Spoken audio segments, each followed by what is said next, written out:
I need to tell you something that happened on March 19th, 2026, that almost nobody in the financial media explained correctly. Jerome Powell stood at that podium and delivered what I believe will be remembered as the final warning before the mechanism breaks. A warning embedded in the gap between what the Federal Reserve said it would do and what the mathematics of the debt cycle will force it to do. And if you own gold, silver, or any retirement account denominated in dollars, the distance between those two things is the most important number you need to understand right now.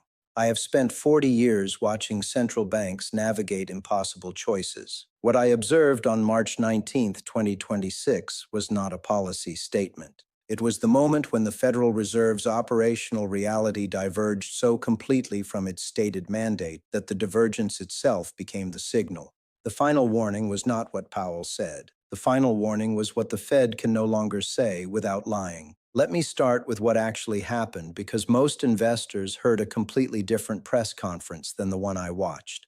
At 2:30 p.m. Eastern Time on March 19th, Jerome Powell announced that the Federal Reserve was holding interest rates steady at 4.25% to 4.50%. The decision was unanimous. The statement was dovish in tone, acknowledging economic headwinds. And the dot plot, the projection of where Fed officials see rates going, showed a median expectation of 225 basis point cuts by year-end, bringing rates to 3.75% to 4.0%. The market heard that and rallied. Stocks up, bonds up, dollar down slightly. Gold initially fell on the rate hold, then recovered into the close. Here is what I heard. I heard a central bank that has completely lost control of the narrative it needs to maintain to keep the system functioning. Not because Powell said anything wrong, because the arithmetic underneath his statement makes every word he said operationally impossible to execute. Here's where things get important. The number you need to understand is not 4.25%. The number you need to understand is $134 trillion. That is the amount the United States federal government paid in net interest on the national debt in fiscal year 2024. For the first time in American history, interest expense exceeded defense spending, exceeded Medicare, exceeded everything except Social Security. $134 trillion. That number was calculated when the average effective interest rate on the debt was approximately 3.35%. Now let me walk you through what happens to that number under the scenarios Powell just outlined. The Federal Reserve is holding rates at 4.25% to 4.50% today. The 10-year Treasury yield closed at 4.18% on March 19th. The United States must roll over $9.1 trillion in maturing debt in fiscal year 2026, not new borrowing to cover the deficit, refinancing existing debt that is coming due. Every dollar of that $9.1 trillion that gets refinanced at current rates instead of the rates it was originally issued at increases the annual interest expense. If the effective rate on the debt rises from 3.35% to 4.0%, annual interest cost on $36.5 trillion rises to $1.46 trillion. At 4.25%, we hit $1.55 trillion. At 450%, we reach $164 trillion annually.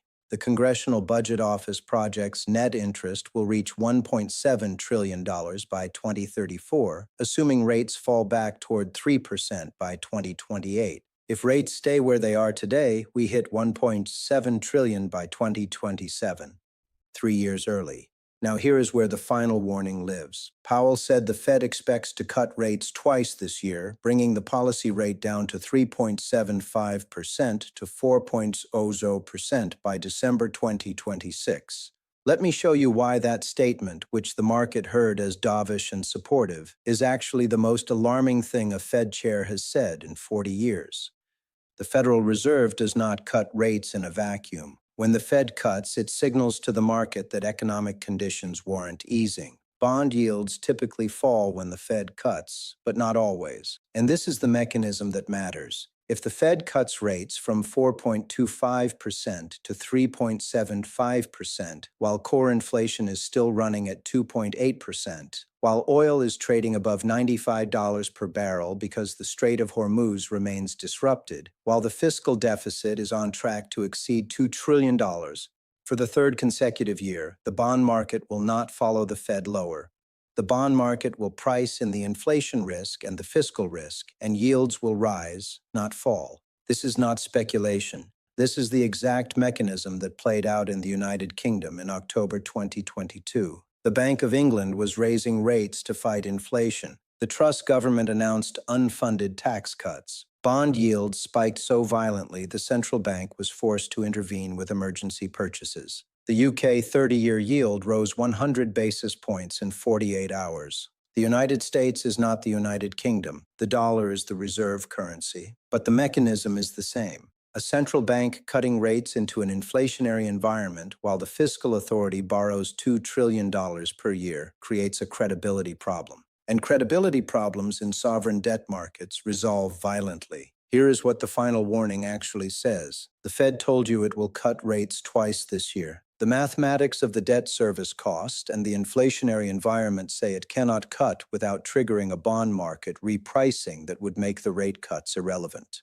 Powell is trapped between defending the currency and servicing the debt. And for the first time in modern history, those two objectives are in direct conflict with no policy tool that resolves both. Let me now tell you why this matters specifically for gold and silver, because this is where the mechanism most investors do not understand becomes the only thing that matters. Gold and silver do not move on inflation alone. They move on real interest rates. The real interest rate is the nominal yield on a treasury bond minus the rate of inflation. When real rates are positive, meaning you earn more interest than inflation is eroding, gold struggles because holding an asset that pays no yield has a real cost. When real rates are negative, meaning inflation is higher than the yield you are earning, gold becomes the rational choice because you are losing purchasing power in bonds. Right now, the 10-year Treasury yields 4.18%. Core PCE inflation is running at 2.8% annually, but that number is artificially suppressed by methodology that understates housing costs and import price pressures. If you use the pre-1990 CPI methodology, inflation is closer to 4.5%. That makes the real yield on a 10-year Treasury somewhere between 1.38% and negative 0.32%, depending on which inflation measure you trust.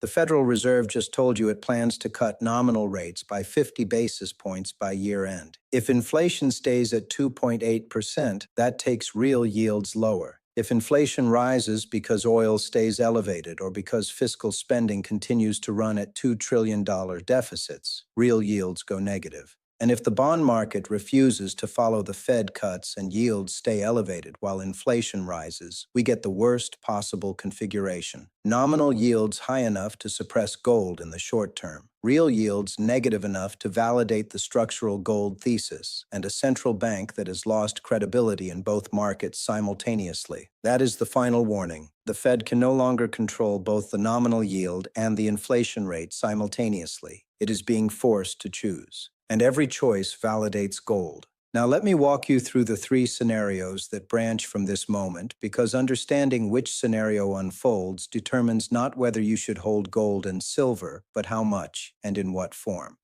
Scenario 1.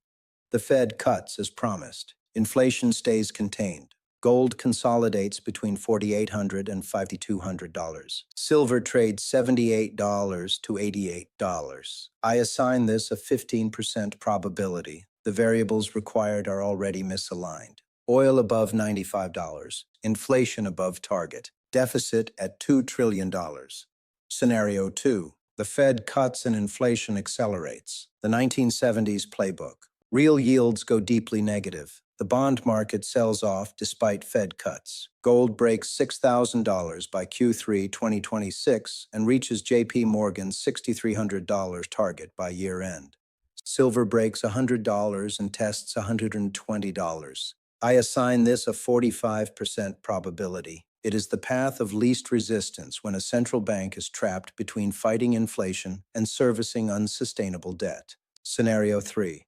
The Fed holds or raises rates despite the slowdown because inflation forces its hand. The Volcker scenario, gold sells off initially, testing $4,400 to $4,600 as real yields spike. But the recession forces a policy reversal within 12 months, and gold rallies harder than in scenario 2. I assign this 35% probability. It destroys retail investors who sell at the bottom and miss the structural move. The remaining 5% is reserved for scenarios I cannot model. A geopolitical event that changes the variables. A debt crisis that forces intervention. A technical breakdown in Treasury market functioning that requires emergency Fed action. What you need to understand is that in all three scenarios, gold and silver holders win over a 12 to 24-month time horizon. The only question is the path. Scenario 2 rewards holders who never sold. Scenario 3 rewards holders who had the cash and conviction to buy the dip. Scenario 1 rewards patience. But all three end with precious metals higher because all three end with the same structural reality. The United States cannot service its debt at these rates indefinitely, and the Fed cannot normalize policy without breaking something. Here is what I am watching. Not Powell's words, not the dot plot. Two indicators that tell me which scenario is unfolding in real time. Indicator 1. The spread between the 2-year Treasury yield and the 10-year Treasury yield. Right now, the 2-year yield's 3.98%. The 10-year yield's 4.18%. That is a 20 basis point positive spread, meaning the yield curve is no longer inverted. A normal yield curve with the 10-year higher than the 2-year suggests the market expects economic growth and is demanding a term premium for lending long-term. But watch what happens if the Fed cuts and the 10-year yield does not fall. If the 2-year drops to 3.50% because the Fed cut, but the 10-year stays at 4.20% or rises to 4.40%, that spread widening tells you the bond market is pricing fiscal risk and inflation risk, not growth. That is the scenario 2 signal. The moment that spread hits 80 basis points or more, with the 10-year rising while the Fed is cutting, gold will be off to the races. Indicator 2. The Treasury International Capital data, which tracks foreign holdings of U.S. debt. As of January 2026, foreign holders owned $8.1 trillion in U.S. Treasuries, down from $8.3 trillion in mid-2025. That is a $200 billion reduction in foreign appetite for U.S. debt at a time when the government needs to issue more, not less. China has reduced its Treasury holdings from over $1 trillion a decade ago to $760 billion today. Japan, the largest foreign holder, still owns $1.13 trillion, but has been a net seller in recent months. If the TIC data shows accelerating foreign selling while the Fed is cutting rates, that tells you the rest of the world is repricing the risk of holding dollar-denominated debt. That is the ultimate final warning. When your creditors stop buying your debt, your options collapse to 1. Monetize it. Print money to buy your own bonds. And the moment that happens, every assumption about the dollar's stability is off the table. Let me tell you what central banks are doing right now, because their behavior is the signal that matters most. In 2025, global central banks purchased 863 tons of gold, the third consecutive year of purchases above 800 tons. The 50-year average is approximately 400 tons per year. Central banks are buying gold at double the historical rate, and they are doing it while gold prices are at all-time highs. That is not a trade. That is a structural allocation decision. They are not trying to time the market. They are trying to exit a currency system they believe is unstable. The People's Bank of China has been the most aggressive buyer, adding over 300 tons to reserves in 2025 alone. Poland, Singapore, Turkey, India, and the Czech Republic have all increased gold reserves materially. These are not de-dollarization speeches at a BRICS summit. These are actual reserve allocation decisions made by the institutions that manage sovereign wealth. They are voting with their balance sheets, and the vote is unambiguous. At the same time, the COMEX registered silver inventory, the physical silver available for immediate delivery against futures contracts, stands at approximately 108 million ounces as of March 2026. That is down from over 300 million ounces in 2020. The drawdown has been relentless, and it accelerated in 2025 despite silver prices rising above $100 for the first time.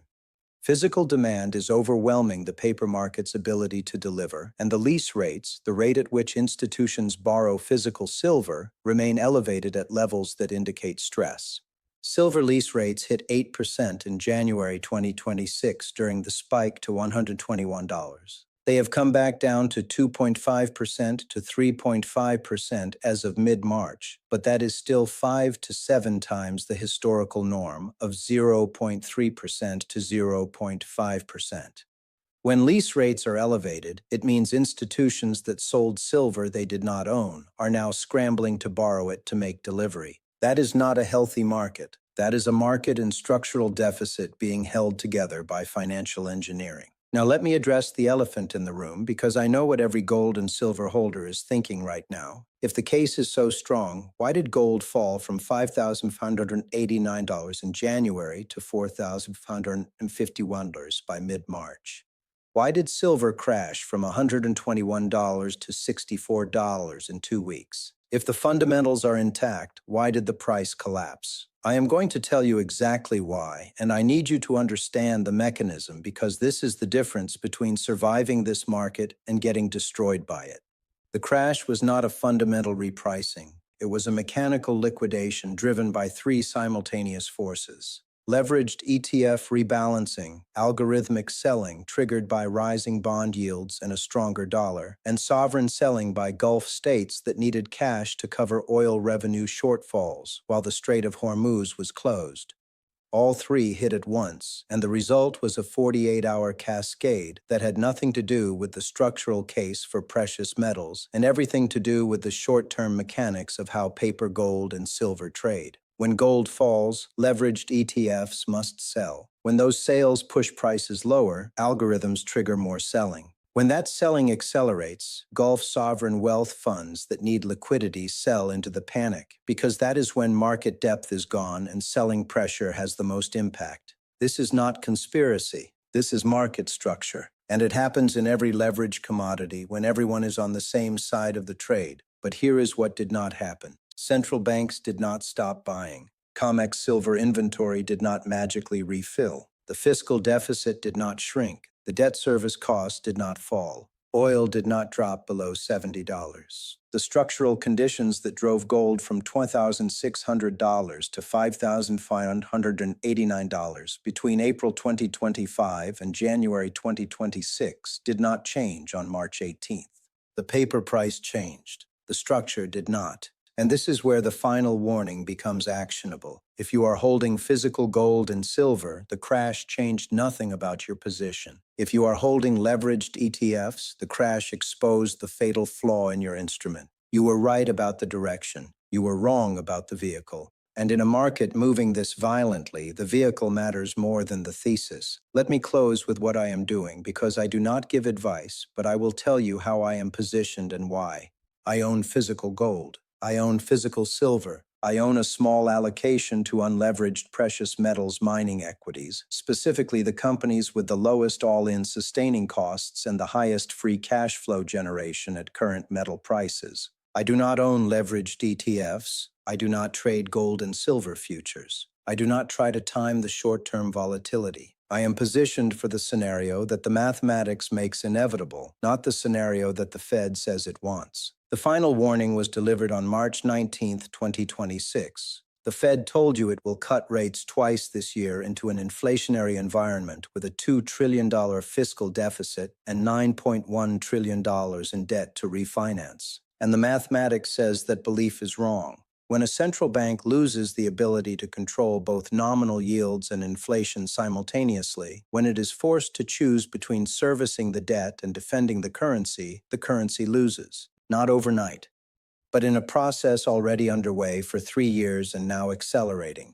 Gold is not rising because people are scared. Gold is rising because the institutions that manage sovereign capital have concluded that the mathematics of the debt cycle cannot be resolved without debasement. The final warning was the gap between what the Fed says it will do and what the arithmetic will force it to do. This was not a Federal Reserve story. It was not a gold price story. It was a story about the moment when the central bank's operational constraints became incompatible with its stated mandate, and why the investors who understand that incompatibility are not selling gold at $4,800. They are recognizing it as the accumulation window inside a structural bull market that has not changed direction. Most investors are waiting for confirmation. The confirmation was published by JP Morgan at $6,300, by Deutsche Bank at $6,000, by central banks buying 863 tons in 2025, and by the Federal Reserve itself in the gap between the policy it says it will execute and the policy the debt arithmetic will allow. The final warning is over. The mechanism is already in motion. Most investors will not realize it until the move is already over. Now you do.